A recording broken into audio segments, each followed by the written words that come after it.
Perfect. I'm just going to test them. I'm gonna go ahead and,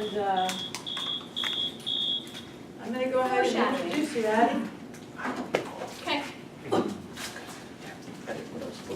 You can stay here, Oh, it's fine. go right over there and then come out from there, the camera won't see you. Okay, so first I'm gonna let you know the setup for Abby's talk. She's presenting her speech for the Speaker Showcase in January. The first part is geared towards coaches and parents, talking about the relevance of mental skills training for athletes. The second part is for athletes, so one for the parents, one for the athletes, sharing one technique that she teaches athletes on a regular basis. What she'd like feedback on: her engagement with the audience, humor and quality of content. She'll be using these videos on her website to gain business. If you were a coach, would you hire her to work with your team? If you were a parent, would you hire her for your son or daughter? And then lastly, she'd also like to know how to cut. She's running about 1 minute long, so she'd love to know what could she cut to make it a little shorter. Got that? Okay. Now I'm going to introduce her. Abby Keenan helps athletes become better performers. She has a master's degree in sports psychology from Florida State, yay, go Noles, and is a certified mental performance consultant. Abby has trained thousands of athletes, coaches, and Army Special Operations soldiers on research-based mental skills and makes her message stick with empowerment, reflection, and action-oriented takeaways. Please join me in welcoming Abby Keenan.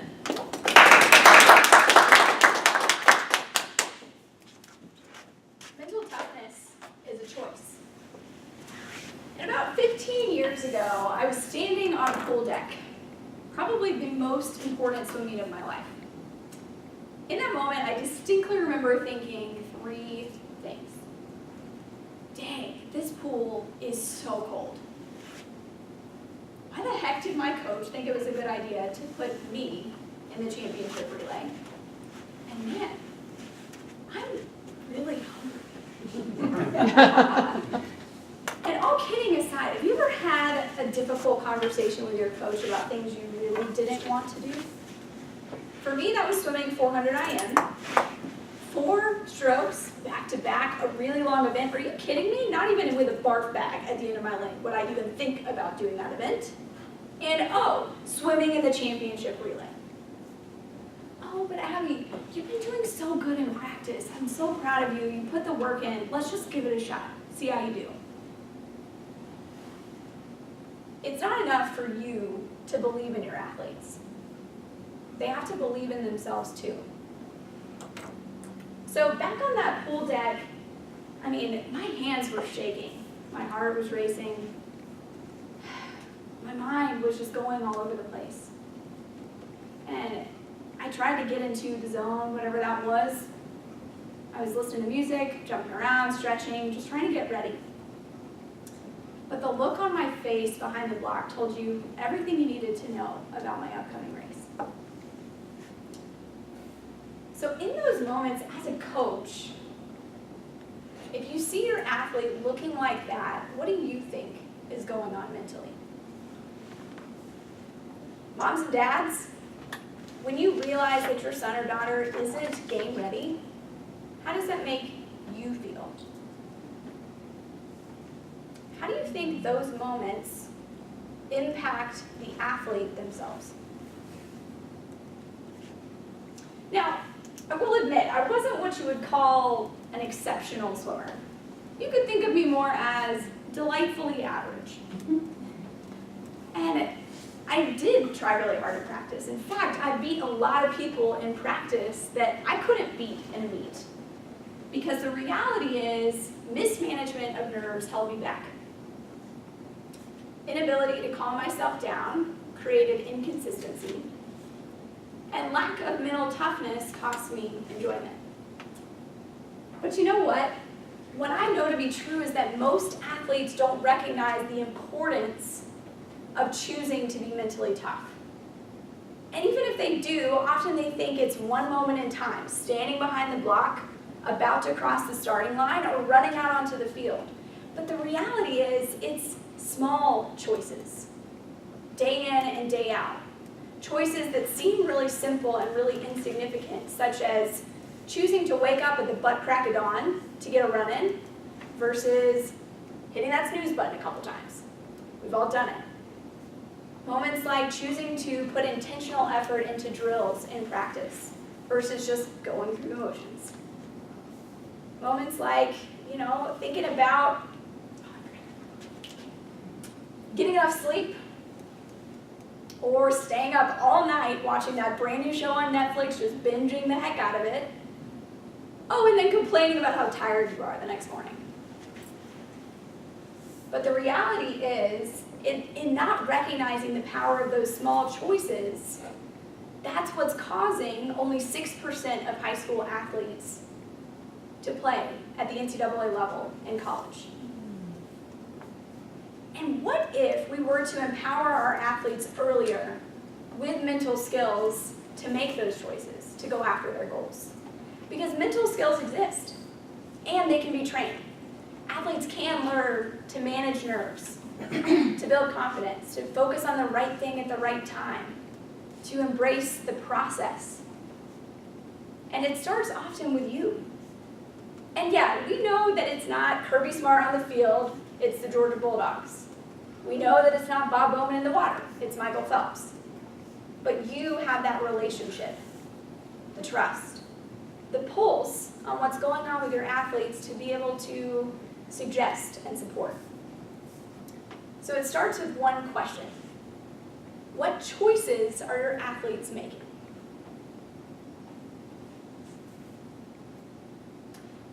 So, do you remember that sound in school of that fire alarm? Oh. That'll be on the slide.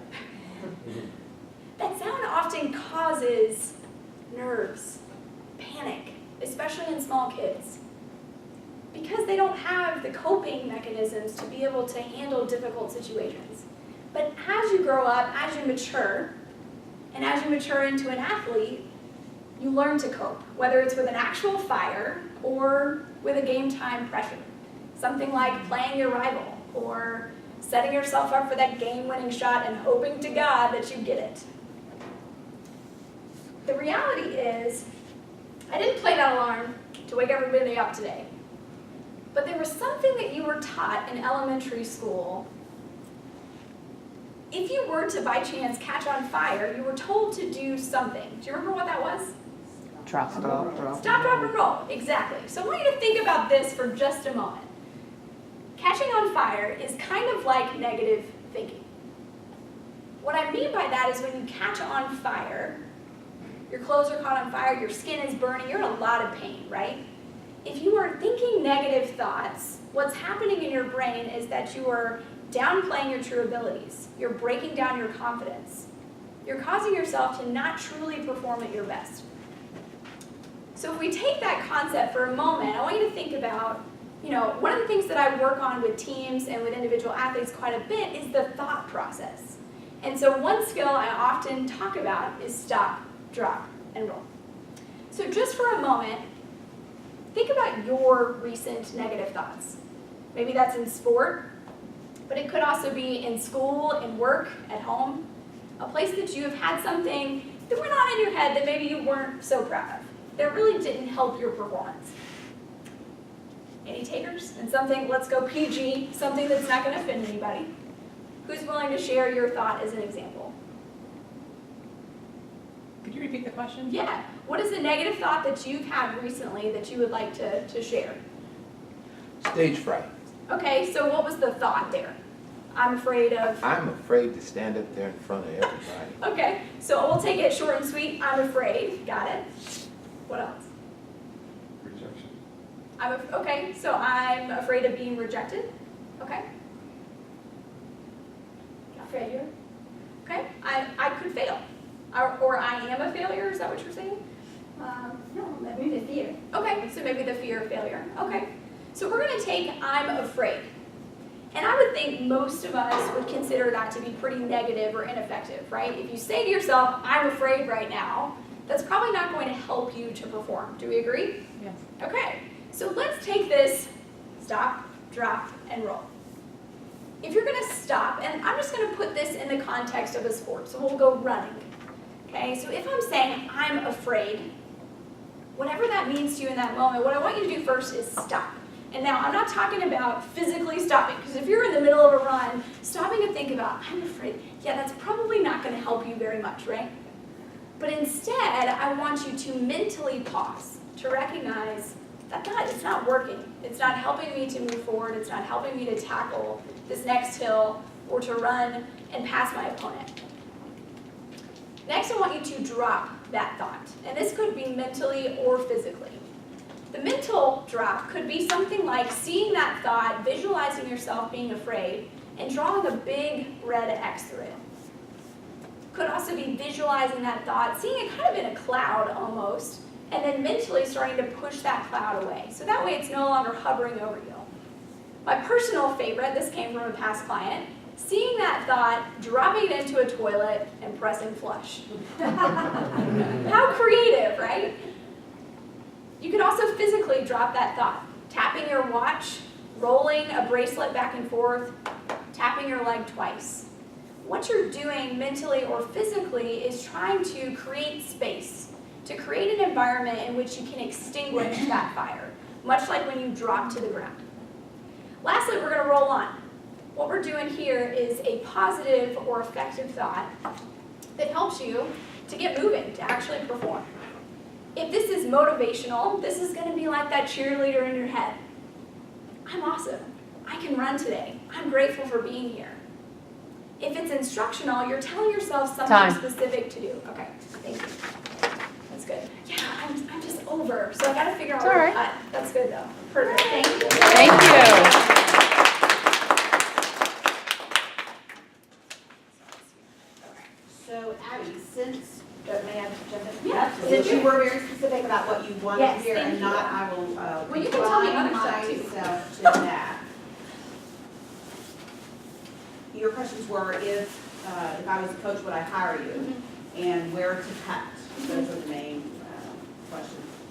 I think you can cut in the first, you had two segments here, right? For the coaches. Right. So in the first segment, there were a few places where you asked some questions. I can't even remember what About they the were, but coach, like, the parent. how would they feel? I think you can cut all of that. Because on video, and you said this is gonna go on the website, Right. it's just gonna be dull. How would you feel? I feel like changing the channel, right? Because all that, people that are watching you on the video, there's nothing there. Make it declarative instead. So questions are great with an audience, and when you're facilitating, you must use them, and you did. But if you're trying to cut time, I'd go for those early questions in segment one and cut those Okay. out. There were two places, one in segment one and one in segment two, where you had a list of 3 things that were so strong. One of them in section one was mismanagement of nerves. What, do you remember what the other 2 were? What were they? Mismanagement of nerves, inability to calm myself down, To call myself. And what was the other one? and then lack of mental toughness. Okay, clearly I don't even do good enough to write this Yeah, down. that's okay. It's a Lack lot. of mental toughness. Yeah. Those are so strong. Okay. Those things there would make me want to hire you. If I was a coach, I'd go, wait, we need that. Mismanagement nerves, my people got to do better. Okay. And calm myself down. So So, I thought about cutting that, so that's good feedback. well, maybe if you got something, are you gonna do anything on the I'm gonna screen? do slides, they're just, they're in the works there. Okay, so you may think of a specific athlete who can't manage nerves well, or a specific one who needs to be calm, or a specific one, whatever the third one was. So I had the same feedback on all 3 of those lists. They were excellent content that would make me want to hire you.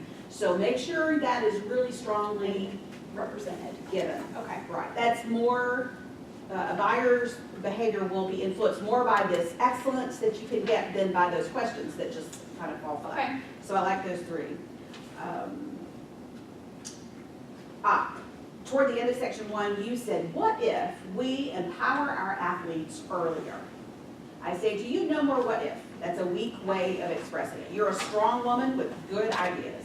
It's time that we empower our athletes earlier. Okay. Or we must, but a strong declarative statement. A what if is a facilitating technique, but it's just not as strong and Okay. doesn't make people want to argue. Oh, that's great. In segment 2, there was the 3-part list, downplaying, true abilities, something, negative thoughts, and whatever the third one was. Okay. That's another group of 3 that Okay. you just need to be really strong on. I love the hand gestures. You didn't really make a big deal about them. Stop, drop, and roll. That was you. Yeah. From last time. I was like, where did she go? Those are great, and on video, they will be good. Okay. So make sure you, even though you might not be into the, cheerleaderly That's not my combat, thing, but that was it's good pretty feedback. important. You can even have them do it in the group. I think when you do this in front of NSA on, that day, why not? Yeah, they're totally willing to do They'll that. do it. Okay. And,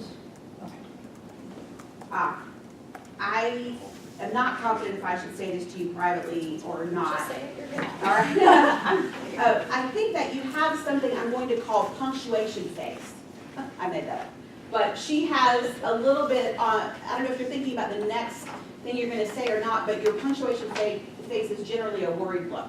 So you're saying something, and instead of sitting there going, sparkly eyes, happy, confident, it's like, you kind of make a little bit of a face, and it'll show in the video, it kind of comes, I don't know what that is, it's punctuation face is what I'm calling it, and from now on, punctuation face, that's the one, right there.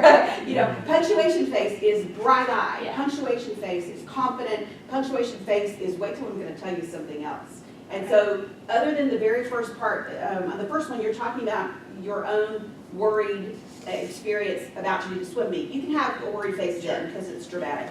But elsewhere, your punctuation face has to be at least neutral, if not, the beautiful smiling confidence. No, that's great. I That's all. appreciate it. So good. No, that's really, really helpful.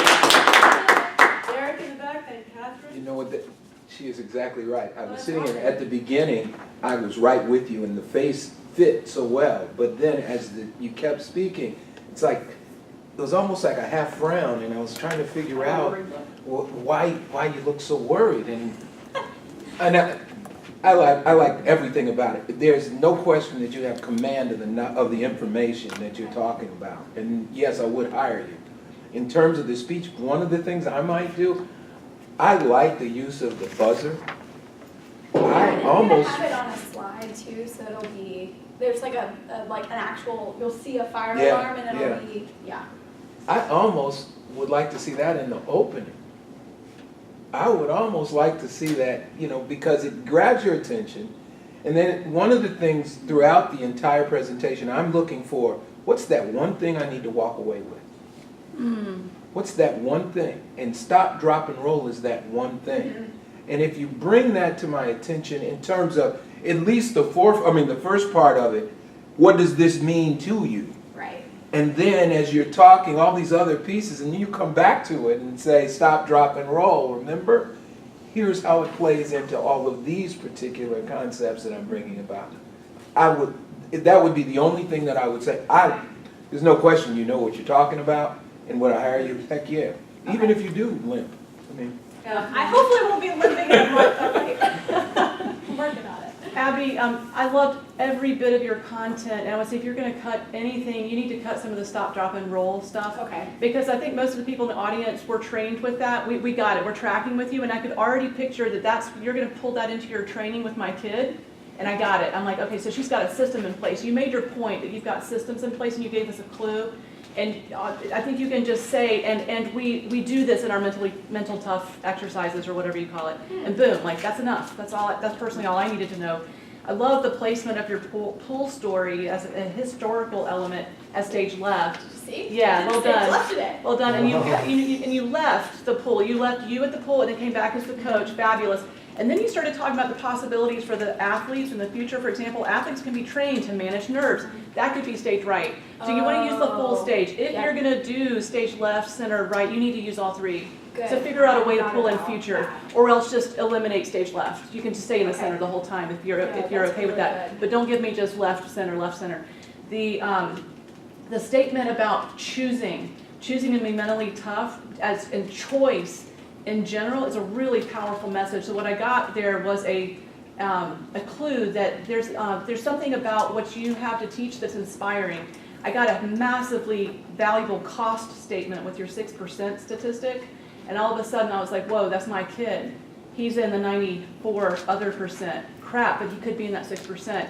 And I see this in him, but I don't know how to change it. As a parent, I feel impotent.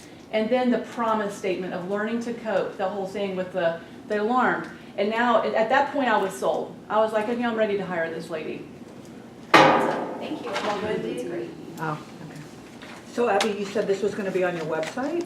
well, not this, but the, Two separate, so we're gonna cut it in the middle. And so I don't know where yet, but yes, on the website, and then also as a way to send out to coaches that are gonna bring me in, or to send an example to parents. okay.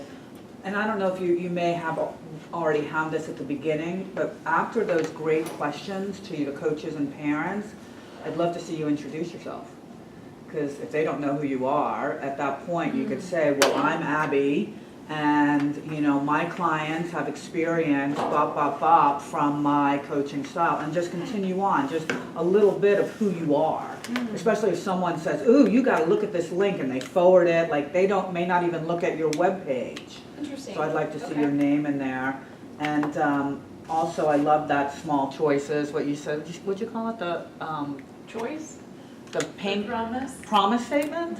Yeah, the choice, I call it the inspirational message. The inspirational message, yes. So I'd like to see you slow down and pause, because it was super powerful Okay. there, and maybe even ask them to imagine how one small shift will impact the small choices that Yeah. can move them towards that 6% or something That's like great, that. yeah, thank you. You're Christine? welcome. Okay, so there's only a few minutes, so I might kind of pull you aside Yeah. later, or a few seconds. One big thing for me, the use of the word you, of the pronoun you. So you was the coach, you was the parent, and you was the athlete, and I got a little confused. I'm like, wait, which one are we talking about? So when you nail down exactly which topic you're going to do and what the audience is, really focus in on, are your stories and your explanations talking to that audience if you use the pronoun you. Okay. If you're talking about their kids, then they, that type of thing. So I got a little confused there. The punctuation face, what happens to you when you do that is that you smack. So if you're mic'd, that's going to come out in a big way. If I could hear it back here, that's going to come out in a big way in a room. Okay. So something just to think about. And I do the same thing because I'm a podcaster, so I hear myself every now and go, I'm like, I'm about to make a really good point, guys. Pay attention, right? So that's how. No, that's Yeah. good to hear. Yeah. because I didn't know that. Yeah. Good. So that's it. We're out of time. Okay. Thank Open you. to other comments later. Thank you. That was Kevin. Yeah. I have one. All right, it's on this one. All right, but bear with me here for a second. I gotta get all of this.